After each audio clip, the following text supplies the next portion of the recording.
Bismillahirrahmanirrahim. Assalamualaikum warahmatullahi wabarakatuh. Baik, di sini saya ingin menjelaskan terkait dengan hak asasi manusia dan kebebasan beragama. Apa sih itu hak asasi manusia? Hak asasi manusia adalah hak-hak dasar yang melekat pada setiap manusia sejak lahir, tanpa memandang kebangsaan, tempat tinggal, jenis kelamin, etnis, agama, bahasa, atau status lainnya. Hak ini bersifat universal, tidak dapat dicabut, dan melekat secara inheren pada setiap individu. Nah, kalau untuk ciri-ciri hak asasi manusia, yaitu yang pertama, universal, berlaku untuk semua manusia tanpa terkecuali. Dan yang kedua, ada inherent, atau melekat pada setiap individu sejak lahir. Dan yang ketiga, tidak dapat dicabut, tidak bisa dicabut, dihilangkan oleh siapapun hak asasi ini. Dan yang keempat, tidak dapat dibagi. Semua hak saling berkaitan dan sama pentingnya.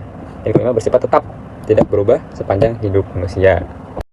Nah, kalau untuk jenis-jenis tragedi pelanggaran HAM, antara lain di sini terdapat contoh tragedi 1965, yaitu merujuk pada peristiwa berdarah yang terjadi di Indonesia setelah gerakan 30 September 1965 atau G30 SPKI. Di mana 6 jenderal TNI dibunuh oleh sekelompok militer yang kemudian dikaitkan oleh Partai Komunis Indonesia atau PKI. Dan selanjutnya contohnya ada penembakan Trisakti. Penembakan Trisakti terjadi pada 12 Mei 1998 di Universitas Trisakti, Jakarta. Saat mahasiswa melakukan aksi damai menuntut reformasi dan mengundurkan diri Presiden Soeharto, aparat keamanan menembak mahasiswa menyebabkan 4 orang tewas dan puluhan luka-luka. Selanjutnya, kebebasan beragama. Kebebasan beragama adalah hak setiap individu untuk memilih, memeluk, dan menjalankan ajaran agama yang diyakininya tanpa paksaan, intimidasi, atau diskriminasi dari pihak manapun. Ini termasuk hak untuk berpindah agama atau tidak memeluk agama sama sekali, dan hak untuk beribadah secara individu maupun kolektif. Apa sih pentingnya kebebasan beragama? Kebebasan beragama menciptakan kehidupan yang damai dan harmonis dalam masyarakat. Tanpa kebebasan ini, konflik antar umat beragama akan lebih mudah muncul.